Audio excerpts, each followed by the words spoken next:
Hello, guys, and welcome to another episode of Real Talk. Yes, it is a Madrid news episode, as you can see in the title today. We're on the field, we're live reporting from the studio.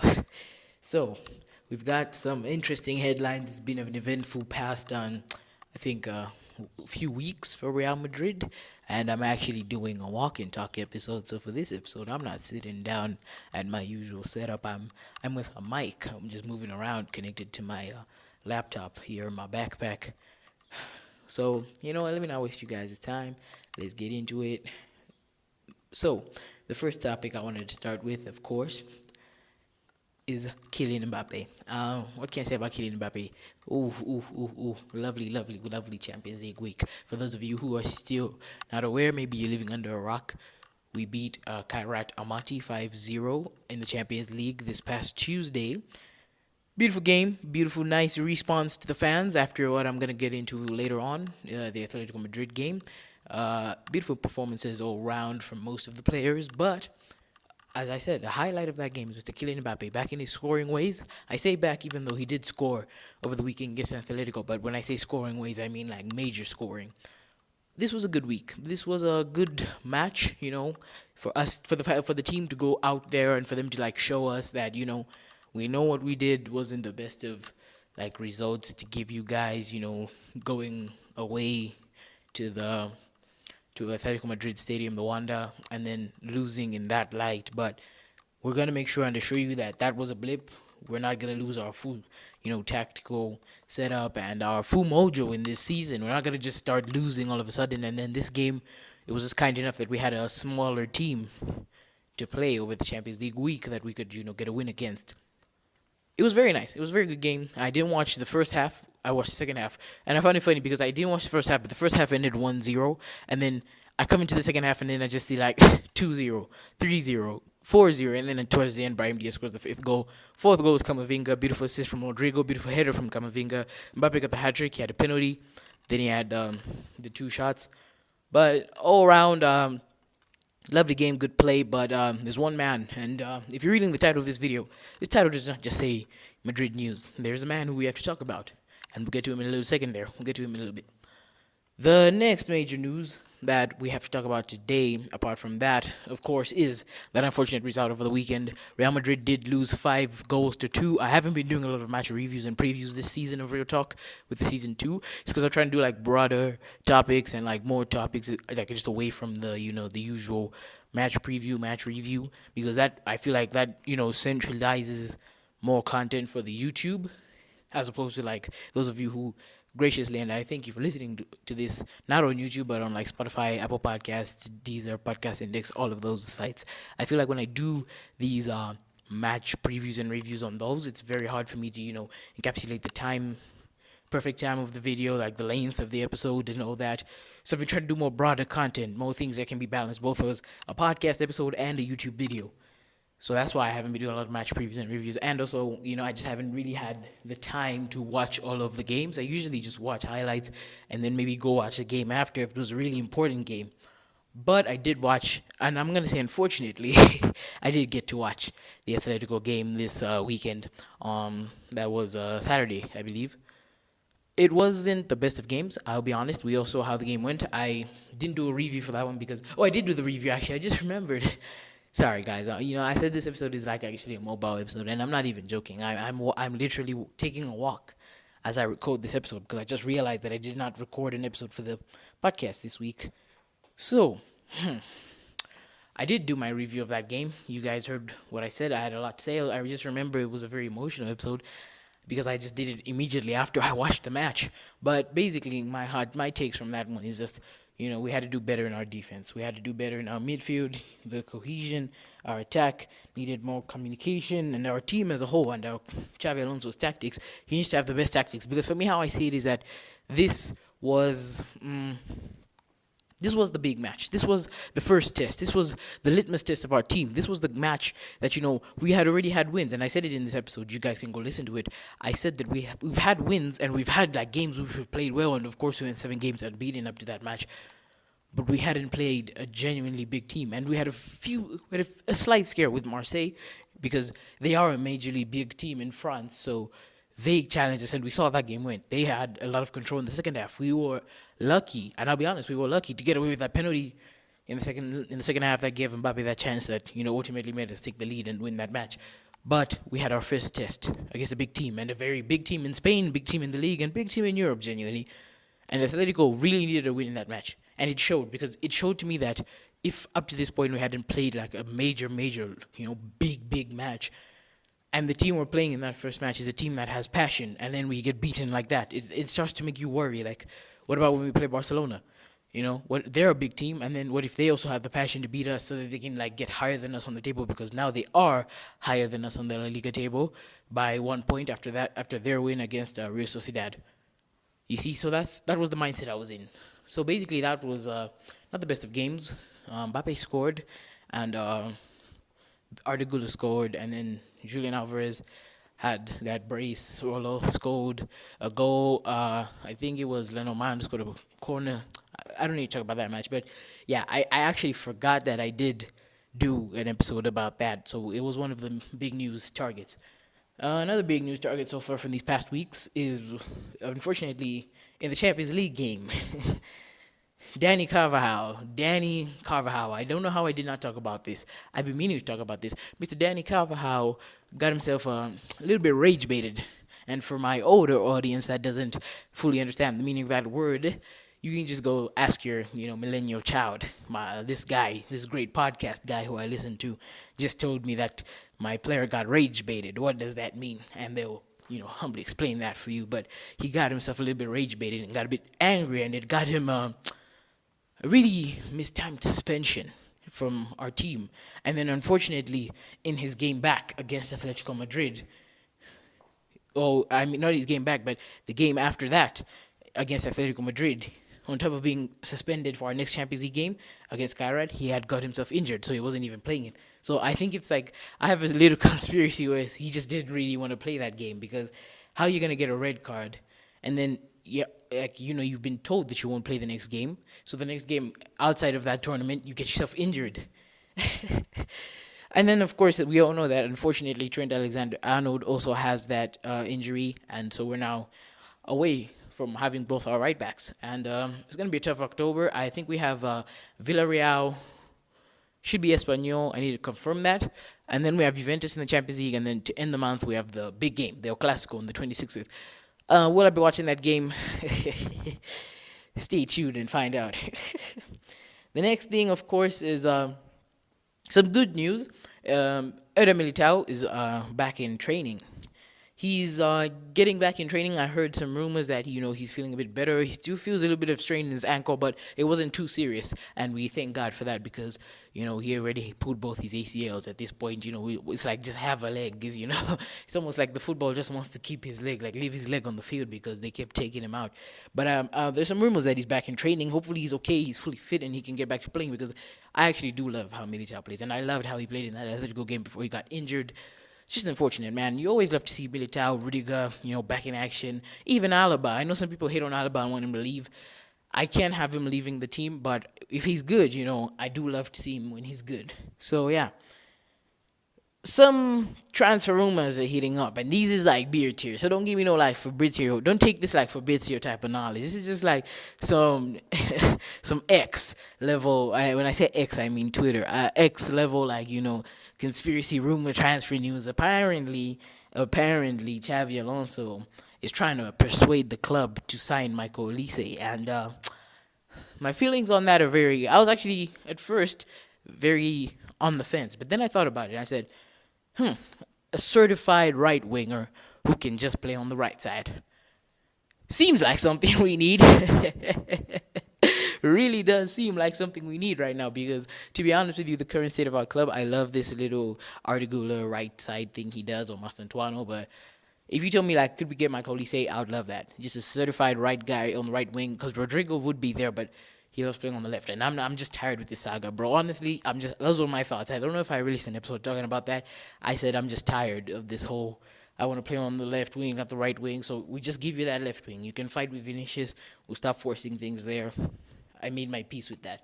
But if it does turn into like some serious transfer rumors and we can sign Olise, during the winter transfer window, I wouldn't be too opposed to that, because that would be that would be some big, big, big moves we would make. But the odds I see of Bayern Munich letting him go are very, very, very low. So unfortunately, I think this is gonna stay a rumor. The next thing is I saw some very disappointing news. I saw some disappointing news, and I just wanted to address this. This was the next point in my news thing. I was scrolling through Instagram, and I was scrolling through X, and I even scrolled through TikTok, and I found out there's some Real Madrid fans. And guys, this one, let me sit you down. Let's sit down. Let me even stop walking for a little bit. Why in the HELL are you guys making these accusations? I saw some very, very disheartening accusations being made of certain Real Madrid fans, and I'm just gonna read this. Certain Real Madrid fans online have started, making comments that certain Real Madrid players are refusing to play out of position. They are refusing to play in the positions Xabi Alonso is asking them to play in. And one of the ones that was majorly highlighted was Fede Valverde. And he took to his socials, and he was very disheartened by this news, And Xabi Alonso also came out and publicly stated that none of his players have ever refused to play out of position, Like, people were making these comments because it's when we found out that Carvajal unfortunately got injured. People were making comments saying, oh, Fede is going to have to go right back. And then some people saying, no, he's fighting with Alonso, telling him he doesn't want to play there. He wants to play in his midfield role. And I do understand it. But he came out on his socials and had to say that it's very disheartening and saddening for him to hear that you guys would ever tell him he doesn't want to play, which fits the best way for the team to succeed. That's wrong, guys. Come on, we're better than this. This is a guy he's done this before. That's what I found most, like even a bit irritating about some Real Madrid fans saying this about Valverde. This is someone who's done this before. He's predominantly a central midfielder. Sometimes even the central attacking midfielder, give or take. But this guy, he's taking a right wing role under Ancelotti. He's taking a right back role under Ancelotti. Sometimes he's inverted into not that he's played there, but he's inverted into a center back role where he starts to even enter the inner defensive position because the defender isn't doing the best when he was playing on right back. You see? So I don't ever want to hear it. This is the one guy I don't want to hear anyone ever say that he's being difficult and he doesn't have love for the club because he doesn't want to help us out. Because first of all, I want to remind you that even if, yes, you do what the coach wants you to do, I don't think if I'm a midfielder, if I'm Bellingham or if I'm Mbappe, I'm mandated to play out of a position I'm comfortable in, because for the fact that you will put me there and let's say I accept, but then I do not, play to my best because that is not my natural position. Like if we put Mbappe in the CAM position, or we put him in the central midfield position because we need a central midfielder and we have a striker who can play where he plays in Gonzalo Garcia or Endrick, and then Mbappe drops a stinker, and then now everybody starts saying, oh, what a poor performance from Kylian Mbappe. You see, so sometimes they're not mandated. You signed me to play in the midfield. If I've done well in right back in previous times, it's just like when Camavinga, back in Ancelotti's days with Camavinga. Remember, he said, I do play left back when he asks. I just don't like it. It's not something I enjoy. I don't enjoy playing left back because I don't like to be a defender because I am a midfielder by trade. So that was very disheartening for me to hear, guys. I hope none of y'all who listen to this podcast are one of those people saying that about Valverde and other players in the team, because sometimes it's a really hard thing when you need to play out of your position. It's a very big risky thing. It's very easy for you to not play good and then get slandered. So yeah, that one was really just touching. For those of you who don't know, yesterday, this is actually just being recorded and posted on the day that you see it's been posted. Taylor Swift dropped her album, which was let me just try and see this. I forgot the name of the album. I think it's at the Life of a Showgirl. Yeah, something like The Life of a Showgirl. And in one of her songs, she mentioned the lyric. There's a lyric in there, talking about Real Madrid. It was very unexpected. And like my sister and some of my friends, they're very, very big Taylor Swift fans. And then, they told me this, and I was like, what? And then I'm listening to the song, and I heard it, and I'm like, whoa. So in case you guys forgot that we're just like the biggest club in the world, we got dropped by Taylor Swift, bro. Come on, man. That one was just thrown in there for fun. Okay. This should be most of the headlines that I want to talk about. Just a little quick one too. I'm gonna say that my thoughts on October's games. I do think that if we stay strong, we can win all of these games. The Clasico, of course, being the most difficult of those. Juventus also being very crazy. I think it's a must. It's gonna be difficult, but it's a must that we win that Juventus game, because for me, the way I see it is, if we can go 3 games, 3 wins, 9 points, that now starts to put us in almost touching a certified top 8 spot, so that we don't have to, play those playoff games again, those 2 extra games, because we already have injuries. I don't want us to be in the same position as last season, where we have to play an Alaba on left back against a Bukayo Saka. Nobody wants that. So hopefully we can beat Juventus, because I think after Juventus, then the game is Liverpool. And if you've watched my Champions League predictions, I said that might be the game where we drop points. I said, unfortunately, Liverpool could be the game where, unfortunately, we lose our first Champions League game. So I hope that we can pull the win against Juventus. We did it in the Club World Cup, different times though. UD's is going into a more crazy form. I just hope we don't come lazy like the way we came in that Atletico game last week. Because if we come like that, we're going to be killed. UD's is going to absolutely finish our defense. Vlahovic is in crazy form. Juve are actually playing very good football. But I did watch their game against Villarreal. They have some weak spots that we can attack if we're just tactical with this. Barcelona, as I said, it's the Clasico. I won't talk much. That game, I actually will do a preview and a review, depending on what happens. Even if we lose another 5, which, God, I pray, Almighty Father and gods of football above, I pray to you that please, if we are to lose this El Clasico, can we just lose 2-1? Can we lose 1-0? What is wrong with a 1-0? A 1-0 where it's a Gerard Martin goal in the 88th minute, and it ends it all just like that. Or even better, a Jules Koundé goal in the 2nd minute, and that's the game. Why? Why must we always concede a goal to Lamine Yamal or Rafinha or Lewandowski or Ferran Torres? And I pray that for both the times, hopefully the only 2 times we have to play these guys this season, Rashford can have the worst game of his season. I'm not saying he should have a bad season. He should just have a bad El Clasico game both times, home and away. Please. Because, guys, I'm telling you, if I see us get massacred one more time, not just by Barcelona, because now it's a trend. Arsenal did it to us. Declan Rice joined the Ballon d'Or list of that game. Hot take. Hold me on that one. Alvarez. We changed his life. Now everybody's talking about him. Everybody's talking about how he's now changing his life. He's the breakaway star now. It's no longer Haaland or Sorloth in front of him. He's the main guy now. In Barcelona, we basically gave Lamine Yamal the most hype in those El Clásicos that you can actually pray for as a teenager. So I'm getting tired of this script. We're trying to become the land of opportunity, bro. So I just pray that, if we work hard, guys, and we play our best football, I would be so happy. If we went out of October not losing any of those 4 scheduled games, I would be so happy, guys. It would literally make me one of the most happiest guys on the planet, and I would do the best match review you guys have ever, listened to on this entire podcast. Anyway, guys, it's time for the main thing you've been waiting for. If you click this episode and this video because of the title, Vinicius Jr. Vinicius Jr., we need to talk. We need to talk. The reason I say we need to talk Vinicius Jr. is because, let me just pull this up. Just give me a second, guys. Let me just check our game. I'm just checking our game against Kairat. So just give me like a minute. Let me just go through this real quick. Champions League, Real Madrid versus Kairat, lineups. Yes. Tell me why. And this is just a question. I'm just throwing it out there because it's something I noticed. If you watched the game, you wouldn't be too shocked. But then I was more shocked because of how true it was. Tell me why.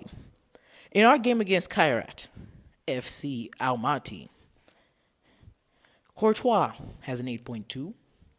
Asensio has a 6.8. I understand that very much. Dean Huijsen, of course, has an 8.4.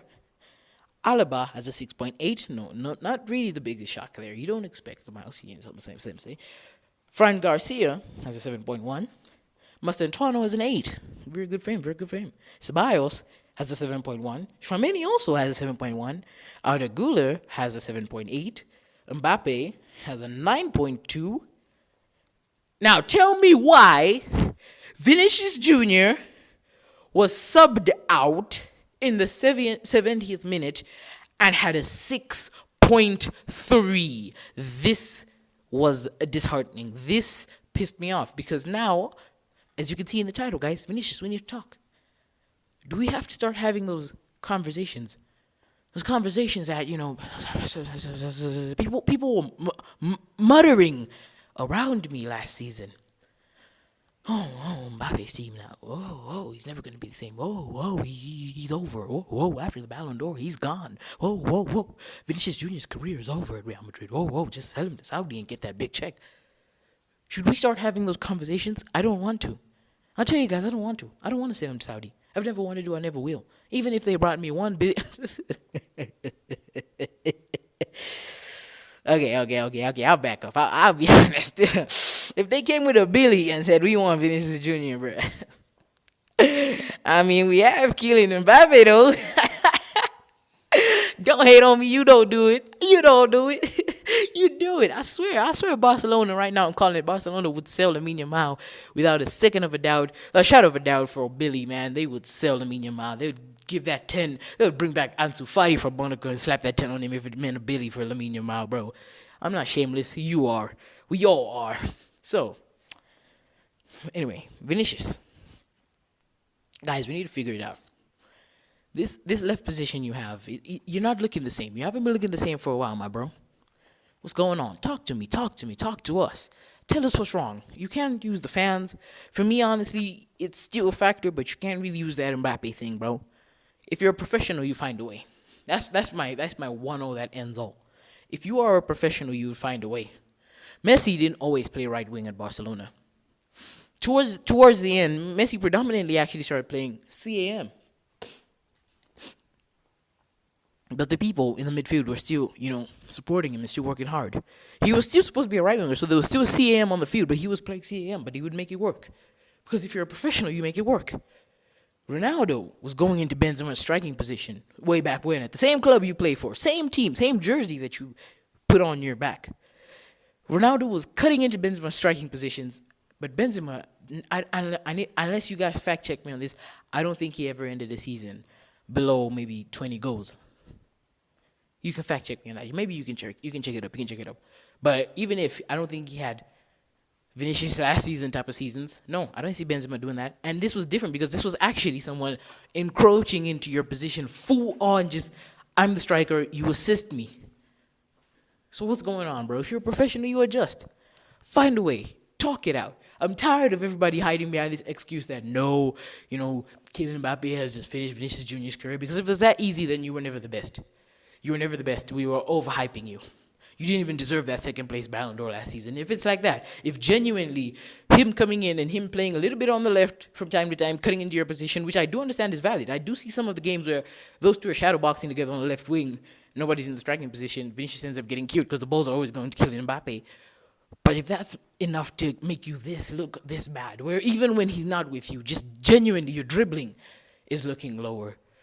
People were talking. People were saying, no, after the Atletico game, I know we lost, but did you see that assist from Vinicius? He's so back. And that was prime Vinicius. And I was blown off my seat. I jumped up because when he did that skill and he got that assist in, it took me back. It took me back to happier times. It took me back to when I used to watch him do that and just give the cross and see Karim Benzema, scoring a beautiful header and then just us winning the Champions League night. It took me back to the good days, man. But then I had this game against Almighty. I said, okay, you did okay, but still, let's be honest, still not the best against Atletico. How about Karat? This was a match where everybody had to have his time to shine. Güler had his time to shine. Mastantuano, bro. Mastantuano had his time to shine. Even Bellingham could have even scored some goals if he wanted to in this game, bro. Valverde could have come in strike and started scoring goals in this game, bro. Brahim Diaz came on in the 70th minute for you and scored in the 90th, bro. That's how this game was supposed to be. This game, not to hate on Kairan. If there's any people from, I think they're from Kazakhstan or Turkmenistan, if there's anyone listening from those countries, I'm not even roasting Kairat. If you support them, I'm not even roasting you, but that was the game for us to showcase how strong we are because we needed to. But then you drop a 6.3 and get subbed off. What message should that send to us, man? You're not looking the same. And I don't like it. And I feel like why I hate it is because in my heart, you guys can think what you want. But for me personally this season, I don't think solely relying on Kylian Mbappe is going to get us the success we need. I just don't see it. I feel like if you ask me, is he the strongest factor that needs to be in place for us to win? Yes, of course. Not even a question anymore. It's genuinely not even a question. I'll be honest. Kylian Mbappe at his best means that we're already touching trophies. We're starting to look at, not touching, but we're starting to look at trophies. Like we can see a Champions League, we can see a La Liga, we can see a Copa del Rey, we can see a Super Cup. But for us to actually fully hold those trophies and win them, I need everyone, including Rodrigo. Even if he's coming off the bench, I need him doing his thing. I need Vinicius doing his thing. I need Arda Güler to continue doing his thing. I need Bellingham doing his thing. I need Valverde doing his thing. I even need Camavinga and Tchouameni to do their things, man. I even need Dean Huijsen and even Raul Asensio to stay on the bench, but, support the team from the bench doing his thing, bro. I need everything. I need the team to be in synergy. I need everyone, every piece. Xabi Alonso needs every piece working. And Vinicius, if you're not working, we got a guy. You may know him. A guy we have. We have a guy who used to play on the right wing. Start crashing out and saying, no, man. I like playing on the left wing. I want to play on the left wing. That's where I'm at my best. So we'll keep doing this, hot potato with that position. Because just forget about, telling Mbappe to stay solely on the striking position because it won't work anymore. That's why I'm saying if you're a professional player at the best of your game, you should start to make the adjustments. Mentally start adjusting your game and find the best way to work around his game because you're teammates. You're not colleagues working in a different business. This is a team sport. Because Mbappe, right now, even if you said he is cutting into your left position, he's playing the best football we've seen him play. He's off to an amazing start. I think he scored in every game we've played. Maybe if I'm wrong. I think he actually has. I think he scored a goal in every single game he's played. Atletico scored. Almighty scored. Marseille scored. Oviedo scored. All these games. First game of the season. He scored our first goal of the season. Yeah, he scored some penalties. I think about 5-6 penalties. But he's still scoring goals. So he's playing at the best of his abilities. Arda Güler is playing at the best. That's why Rodrigo hated if he must. You said you want to play on the right. I'm putting this guy on Mastantuano on the right. They're doing well. You're not getting there. So if you keep complaining about Vinicius, nothing's going to change. If you keep complaining about Mbappe, he's playing the best of his position. So he's going to stay in that position because that's what's working. That's what's getting us the goals. That's what's getting us results that are even leading to wins. So find a way to adjust. And I know I say this like I'm sitting next to you, like you can actually hear me here, like talking about it. But like aside from that, it's for the fans. So the fans who are listening to this, the Real Madrid fans who are listening to this podcast, thank you by the way. Make sure you like, share, subscribe, and follow the podcast. The people who are listening to this, tell your friend, tell your friend, tell your friend. Eventually one of your friends is friends with Vinicius' friend, and they'll tell Vinicius this, guys. So pass it on. Tell him. We need to make those adjustments. I don't like what I'm seeing from Vinicius, guys. It's very worrying. It's very disheartening to see. Because this is a guy who, at the peak of his abilities, had a Ballon d'Or worthy season. Say what you want. Rodri deserved it. I also don't refuse. I thought everyone who wins the Ballon d'Or deserves it. But the fact that Vinicius was second, he had a Ballon d'Or worthy season. The one thing they'll tell you is he didn't deserve to win it. But it's not that he didn't have a Ballon d'Or worthy season. You see, because that's what he was at the peak of his abilities. Like I said, for me, 2023 Vinicius, even if that's not the one who got the Ballon d'Or nomination, 2023 Vinicius, colored pink lines Real Madrid kit, which you guys can go see in my other episode where I ranked all Real Madrid kits. Things. That for me, perfect. Find that Vinicius. He didn't need to cut in. He was on his wing. His dribbles were efficient. He knew how the best way to get past, and your finishing was impeccable. Find that finishing again, bro. 2024 Vinicius Ballon d'Or season, that finishing was amazing. Go watch the Girona game, bro. Go see the goal he scored. He didn't even need to go near the box. He just I'm a hit it, bro. I'm Vinicius. I'm him. I'm a two-time Champions League winning with 2 goals in the 2 finals I've played in my career winning player. That's who you are. That's who you need to come back to. That's who I need. I don't need this Vinicius, this looking down, tired Vinicius, this out of position Vinicius, this dropping a 6.3 against a team who's probably playing the Champions League for the first time in 53 years Vinicius. Why? Come on. Find your game. When he finds his game, and if he can find a game that matches Mbappe's game, and then Bellingham is holding that midfield with Valverde and Camavinga or Tchouaméni or Ceballos, and Arda Güler is doing what he's doing because he's doing amazing, and Masantuano is coming off the bench and doing what he's doing, it's amazing, and Rodrigo starts to find his position, I'm calling it now. If that happens, unbeaten. I know we've lost to Atletico already, but when I say unbeaten, I mean unbeatable. We're winning it. We're winning the Champions League like that. Because when those 2 mesh well, and everyone else of those 6 mesh well, even Liverpool, I'm not fearing. They have their defense. They have we're breaking through that midfield. We're scoring the goals, and we're going to beat them. Even Barcelona, tough matchup. They have their attack, their defense. We'll score more than them. We might concede as much, but we'll score more. Because that's how our team is supposed to be. That's a team that I know. We have a Champions League winning side. We have a Champions League worthy winning team, and everyone in Europe knows it, but we just have to start playing like one. So that was a big talk, guys. Anyway, thank you guys for listening to this episode. It was just a quick one. I was on a walk. I had some things I had to get off my mind. I haven't done a Madrid news episode in about 3-4 weeks. I'll continue making these episodes. If you guys love the Madrid news episodes, please make sure you comment for those on YouTube. And just leave your thoughts on these episodes. Make sure you follow the podcast. Make sure you subscribe. Make sure you like this episode. Make sure you guys share the podcast with a friend because it helps us a lot. This was Real Talk Madrid News episode. Peace.